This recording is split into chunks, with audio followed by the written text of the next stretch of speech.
Hi there, Sanbonani Molweni. Welcome to Fix Channel. If you're new here, please subscribe before the end of the video. If you're returning, thank you for love and support. I appreciate you. Maskani updates. Bashayisana ngeyifuba ngamadolo. Kuminyeni nje. Kodwa into ezokusiza kule channel ukuthi ungilalele kuphela ngoba ngathi siyaxoxa.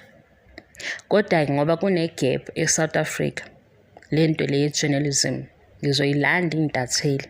Ngizokwenzela nje research ukuthi intatheli eSouth Africa wobani, basuke bekhuluma ngani, umsebenzi wabo uthini, imigomo nemibandela ithini. Mina la ngiyaxoxa ngezinto ezenzeke kuMaskandi.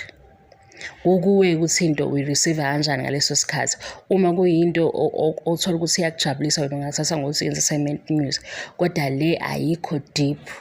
Ukuzuzuza uphathwe ikhanda oyinzululane uthi intatheli kanti zinjani, kodwa fanele uwazi lo umehluko. Nawe nje songifakela imibuzo ukuthi awukwazi umehluko, sengithe siyaxoxa. Wake wayizwa phi nje intatheli laba kobabuka ku-TV, because labo babuka ku-TV akusiyinto sokuyifunde phansi. Mhlawumbe uChriselda u-Annelisa nobani wake wabezwa behleka bekuripothele indaba eserious ngoba lena Maskandi music into engiyasho sesikhuluma ngayo. Futhi uMaskandi music abantu laba abaculayo abama-artist. Why ufuna ukwenza sengathi into yokufa nokuphila ngoba ingengoma le? Yingoba ayikuphathe kahle. Asingeneke kwinto yokuKhozi FM ngingayithathe kude le video. Naba bengitshela ngokuthi ama-Red Nation wona awakazini alithuke uKhozi FM. Yabona makuthiwa kuphambene iy'nkomishi, akanoma kuphambene iy'nkomishi noma yilento kuthiwa oke kwaya phezulu kubuye kuze phansi. Lento eyenzeka kuma-Blue Nation manje ifana nalento eyenzeka kuma-Red Nation before. Umehluko ukuthi ngathi ama-Blue Nation batetema kakhulu noma mhlampe yimobona kabi. Yabo yonke into eyenzakalayo ngisho kwi-artist uqobo, ama-Red Nation adlulile kulento efana ngqo. Mase sesikhuluma ngokuthi asisakhulumi ngamanga manje, sesikhuluma nje ukuthi siyaxoxa. Ukuxoxa kusikho kokuxabana. Asibuyeleke kule nhlambo ongikhumbuza yona yama-Red Nation. Isikhathi sesithini? Nayi-ke enye into. 2 minutes ago into eyenzeke manje. Bengikhuluma ngale eyenzeke manje. Bengashongo ukuthi 11 months ago. Kodwa asiyeke lapho ngoba sesikhona kwindawo zombili.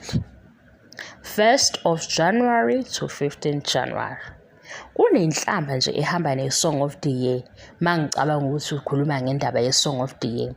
Ake sithi-ke kule nhlamba u-80% bekuyama-Red Nation because bona bebenengoma yabo abayilindele ukuthi ihlukanise unyaka.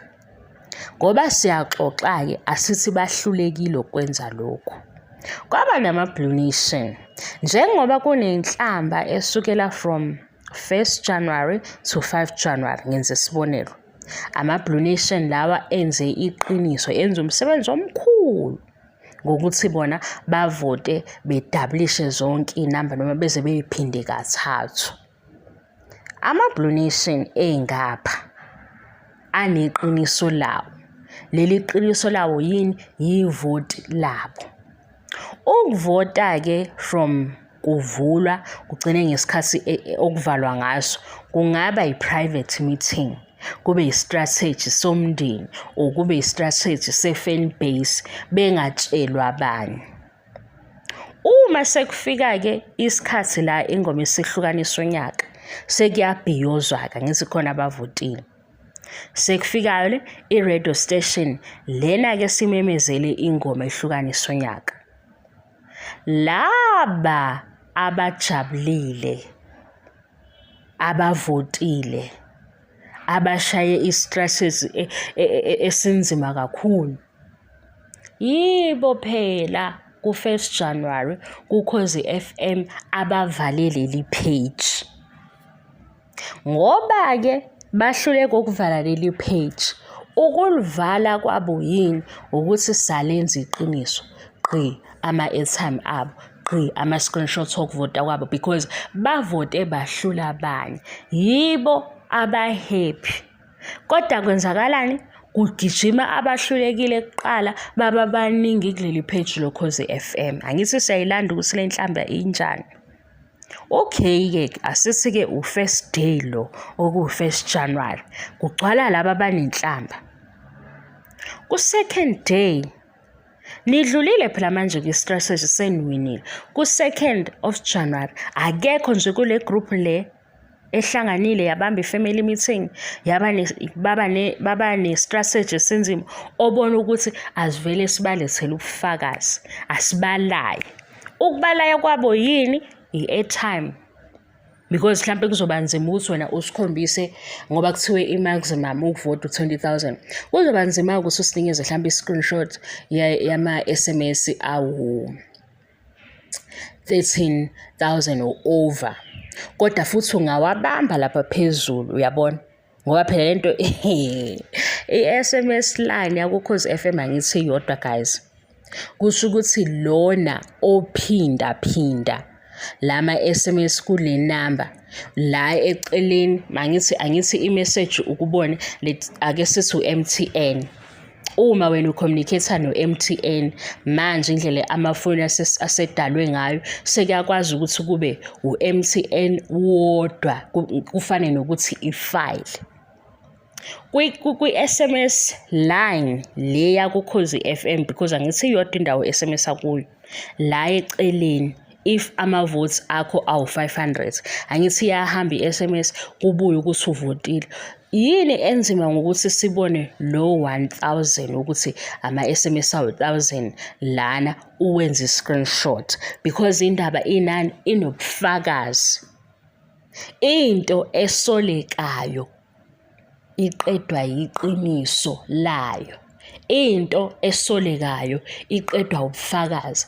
Ngisho ngathi usolwa i-boyfriend usolwa i-girlfriend yakho kwavela iqiniso kuphela nya ukukhuluma kuphela kuyona yonke indawo. Ngithatheke umongameli ngathi ngimenza i-example ningizwise kahle indaba yokusebenzisa uBaba Ramaphosa. Uthi uyayibamba le mess noma uyibambi sele nawo. uRamaphosa uthi ewumongameli uthole ama-donations bemxhasa imali njalo le, kodwa akazi ukuthi isukaphi.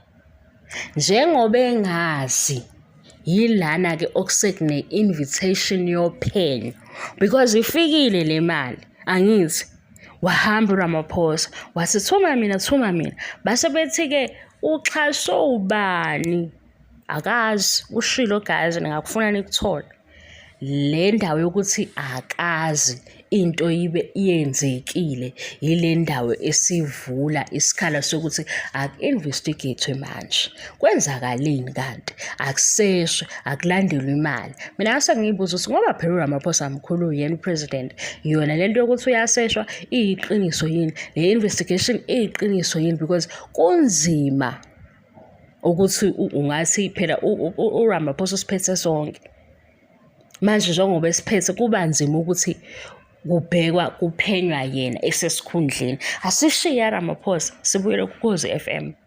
Njengoba uKhozi-ke from 1 January to 15 January luyathuka ama-Red Nation, ama-Blue Nation lawa ayi-happy. We guys, into yamaskandi kuyachonywa. Yezwa amaskandi kuyachonywa. Hayibo njengoba besho nje nabantu ukuthi hey naze nachema naze nanjani. Isixake kutheni-ke njengoba kuchonywa kanje yini ubufakazi kube yilama blue hearts kuphela? Akekho odedela i-screenshot sa-5,000 i-airtime ngoba into eseduze yinani le-airtime esaziyo ukuthi okuhamba ama-SMS amangaka or ile number le ela eceleni kuma-messages akho aphakathi koKhozi nawe u-SMS, because ukusinikeza i-screenshot samavota over 5,000 kuzoqeda isikhala. Ku-Facebook-ke into engiyithanda ngayo i-comment yakhona uyakwazi uku-attach-a into, uyakwazi uku-attach i-screenshot kanjalo kuze kube namhlanje ningihambele niye kuKhozi FM 1 January niphinde futhi nibheke namanye ama-page ukhulunywa nge-Song of the Year. Ama-Blue Nation into abayenza ukusenda iy'nhliziyo ezi-blue ezobufakazi. Masise-ke nakho-ke mina ngumuntu ongathi nje yes kuyona yonke into ngiyayibuza ngiyithole ukuthi iyiqiniso. Ubona ukuthi ngizokholwa ukuthi njengoba usenda iy'nhliziyo eziwu-3 uvote ngo-5,000. Khona mawusho ukuthi mina ngivote ngo-5,000 ubona ukuthi lokho ngizokuthatha, kodwa ngazi ukuthi if uthenga i-airtime nge-cellphone banking ikhona i-message econfirma leyo nto. If ubuthenga i-airtime yamaphepha uyakwazi ukuwashutha. Why? Kufana ne-culture yakamaskandi ukuchoma. Uma-ke sesikhuluma ngenhlamba ehambe ne-Song of the Year iqala estage. Ngoba ubona ukuthi ngiyayiziba. Iqala estage. Estage kwenzakalani? Ukhozi lungaka lwahluleka ukuthi lu-protect uKhuzani. And leya nto yami yangiphatha kabuhlungu ngasho ukuthi yazi naye izomphatha kabi because imkhulu as i-artist. Mase kwenzeka into enje nge-big moment yakhe fanele bezame ukuthi bemluleke ngakho because imbi lento eyenziwa abantu. Kungcono kube bavele bathula bangacula, hhayi ukuthi beze befuna sengathi bafuna ukumshaya. Yaba wrong leyo nto, angihambisani-ke nayo leyo behavior. Kodwa yenziwe yini? Abekho happy abantu. Abekho happy unyaka uhlukaniswa, abekho happy ngosuku olulandelayo, isonto lonke nje kugidagidwa kule nto. Njengoba kuyinto engabajabulisi abantu baqhulula iy'nhlamba. Mina ngoba inhlamba ngiyisebenzisa namanje uyeza ukuthi kuwona wonke amavidiyo engikhuluma ngayo, asike isidingo sokuthi ngifake inhlamba kodwa ngikubekela izimo ukuthi zenzeke kanjani. Lena-ke sengithi 2 minutes ago uKhuzani wenze i-live video and i-live video yakhe iveza ukuthi khona izinto ezingamphathanga kahle ngokhozi FM, kodwa akasho ukuthi aluthukwe. Angithi akasho because uKhuzani uyi-artist. Ubudlelwane bakhe nokhozi FM bungaphela kwi-Song of the Year kodwa bungapheli kwezinye indawo ngoba kusazoba nemicimbi, ziningi izinto ezenzayo ey'biza i-artist. Akashongo. Kodwa-ke mawusuzobala ukuthi nje nani ngithi mina ibuke lento eyenzeka kuma-Blue Nation manje ifana ngqo nento eyenzeka kuma-Red Nation ukuthi ama-Blue Nation bona-ke beza ngathi bama-victims kulento eyenzeka kubona, kodwa yinto laba asebe-experiencile. Njengoba nje kwamanye amavidiyo ngilobo ngithi hhayi kuphambene iy'nkomishi ukuthi into eyenzeka ka-left naka-right iyenzeka. Manje-ke laba ngoba ngisho 2 minutes ago abaluthuki phela manje ukhozi ngoba ba-happy umculi wabo ulaphaya kwi-top 10. Yona into yabo ukuthi bebelesele ivoti. Laba-ke abezwe inkulumo eveza ukuthi ukhozi lube nengcindezi banakho phela ukuthi hlampe i-artist yethu yenze kanje ngoba kunengcindezi. Manje yiyo into ethuma bona inhlamba.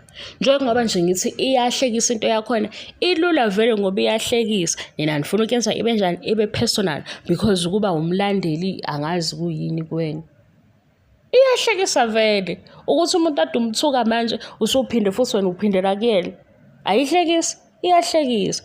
Manje indlela oyithatha ngayo uyithatha ngokuthi hlampe ngibias ama-Red Nation last year akusikho last year phela ilo nyaka ngoba phela ukuhlukana unyaka umhla ka-1 January. Bebengalifuni ukhozi, bebengalifuni. Manje ngoba ukhozi selibuyise umthandeni, ubudlelwane bokhozi nomthandeni abuphelile. Yilana-ke ngimemezela into yokuthi mina i-behavior yomlandeli asishiye kumlandeli because i-artist kuney'ndawo engena kulo thina singasekho. Okwethu kuhlangene nengoma kakhulu kodwa-ke manje ibuye ingazwakali-ke leyo nto. Nami-ke phela ngiyayixoxa ngoba ngiyibona ngempela ukuthi nakho nje njengoba ngisho nangapha ukuthi hayi bo kumhlobo wenene baze lapho ukuthi uKhuzani zizoba khona ezinye izinto aseyidinga khona. Laba sebeqala bethi-ke i-wrong into yakhona, imali yakhona incane kanjani kanjani. Angithi uyayizwa inkulumo yomlandeli uyibambe yena kwi-Song of the Year nemali ephuma nge-Song of the Year. Kwenzakalani kunyaka wonke? Akhona amanye ama-events, i-radio station leya nabo zikhona ezinye izinto ama-projects abazenzayo. Ngeke bembize yini uKhuzani, bazombiza. Kodwa wena ngoba usuyithathe kwi-level yakho yokuba umlandeli, ubuka inani le mali yangalolu suku. Njengoba nje kwi-Song of the Year yakuKhozi FM ngangibuza ukuthi yini ezokwenzeka enye after for i-artist. Ngikusholani lokho? Kuyinamba ezifike kuKhozi zikhipha 1.4 million. And uKhuzani owinile uthatha 100k or 200k, angikho sure. Kwenzakalani kokunye? Ngeke phela ukuthi labo somabhizinisi laba esithukana nabo, angithuki inhlamba, labo somabhizinisi esithukana nabo bathi konke lokhu ku-right. Kuphi kokunye? Kodwa ngathi lapho-ke kuyophendula uKhozi into edinga ukuthi iphendulwe uKhozi. Ngoba mina uma uyisomabhizinisi ngempela, usomabhizinisi uyabona ukuthi olimalayo ubani phakathi kwalento ewu-2. Kodwa nakhona-ke ukuthi iqiniso layo qala. Iqiniso layo esisiza kuyona yonke lento. Ukuze manje ikhona into yokuthi sizobhiyoza kanti sizotoyiza kanti akufanele sitoyize. Ishiye-ke leyo. Ikhona into yokuthi sizothi kunenkinga kanti inkinga ayikho. Uyabo? Ma kunjalo-ke kuthi kuyiyona catch leyo, cha anginankinga mina. Sengiyasho nje uma ngokuthi ikhona into engale, ikhona i-catch at least. Ngoba nje kwi-business sense yokuthi ubuyela u-200,000 ku-over a million, usomabhizinisi and u-aware ukuthi kwenzeka leyo nto, cha hhayi ngiyakujaja serious. Uma bethi we listen, we don't judge, mina I judge you. Uma ukuthi phela sikhuluma ngokuthi ngempela kwenzeka ngalolu hlelo kuyilona. Kodwa uma ikhona into umlandeli asekusele kuyona,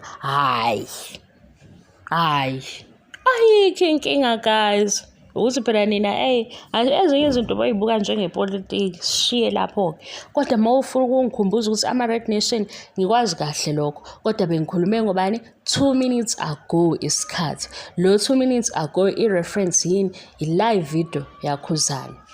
Le live video manje isijikile ngoba bathini sifuna ukuprove amandla ethu kuKhozi FM. Ngithi mina hayi niyahlekisa nina guys. Ade nibathuka manje futhi senibuyile nifuna ukuzobakhombisa. Ayikho-ke into eheavy ngalokho. Ayikho into esikhombisa ukuthi bangcono obani. Ile mentality yenu kaMaskandi. Guys, hayi ngishilo ukuthi ngizovalelisa, ngiyeke futhi lento nalento ye-mentality angizovalelisa. Kodwa ukuvalelisa-ke phela ngoba ngiyivalelisela mina ngoba ngiyibuyele mina kuMaskandi ngizoyixoxela. Wena ofuna iy'ntatheli, nayo SABC News, nawo uNews Africa, nawo ama-channel. Akhona futhi amaphepha amelene nokuthi kwenzakalani ezweni lethu. Leye entertainment ihlukanisa into ye-entertainment, naleya ku-YouTube ihlukanisa into yaku-YouTube. Kodwa eminyakeni yakho kufanele uyazi into yokuthi lena i-reliable source, lena intatheli, lena i-content, lena izingxoxo, lena ama-Facebook post. Nabantu kabazakhela igama ukuze ungalwi, ngoba enye into wena uzama ukuphoxa mina mase expose wena. Ngoba manje mase uzofika uthi kimi uyintatheli enjani, mina ngibuza ukuthi i-understanding yakho yentatheli ithini, ulwazi lakho le-journalism lithini, ulwazi lakho le-journalist lithini. Ikhona yini intatheli efika ingazisho ukuthi iwubani wakabani kuphi, ikunika isikhathi, ikunika indawo ekuyo, isho ukuthi reporter nini, lento yenze nini, i-story esiqala manje noma sekuwupart 2 we-story. Ngoba intatheli ikunika lawo ma-details ekuqaleni aphelele. Why uMaskandi uthathe ngathi sekuyindaba yokufa nokuphila kube kuwumusic esiwujabulelayo? Uyabona ufuna ngikujaje kodwa ngifuna ukukujaja. Okamza nje uma bejabulisa abantu behambe bedansa usuzothi wena yinto yokufa nokuphila le, because i-journalism ingena lapho, ingena kithi ngqo. Lena yokuthi uma kuyinto esiyibabaza ukuthi ngempela kanti izwe lethu linjani, basilethela lezo indaba. Umehluko awuboni. Hawu guys, senadlalelani ngami. Ngasho kodwa uthi hayi Maskandi ufika kahle, ugcina ubona ukuthi hayi sekuyisikhathi sami sokupheka-ke ngihambe la ngeke. futhi sekusondele ngoba sengizibonile iy'nhlamba lezi zangixosha ekuqaleni. Mangibona ukuthi phela ngizobhlokha abantu abaningi, ongcono ngiyeke-ke lento ebacasulayo. Awuyizwe nje leyo nto. And lento abacasulayo yini? Ukuthi kune-artist enengoma eshisayo. Kodwa yena ngoba leyo nto akayithandi, une-option yokuthi angayilandeli. Cha, ufuna ukuyilandela ukuzezwa ungitshela. Awuyeke-ke manje ukukhuluma ngomthandeni. Yena yindaba elalele ukukhulunywa ngomthandeni ebengafuni. Yeka-ke manje sesikhathele. Uma ukhathele yini ungayila ungakhathali khona?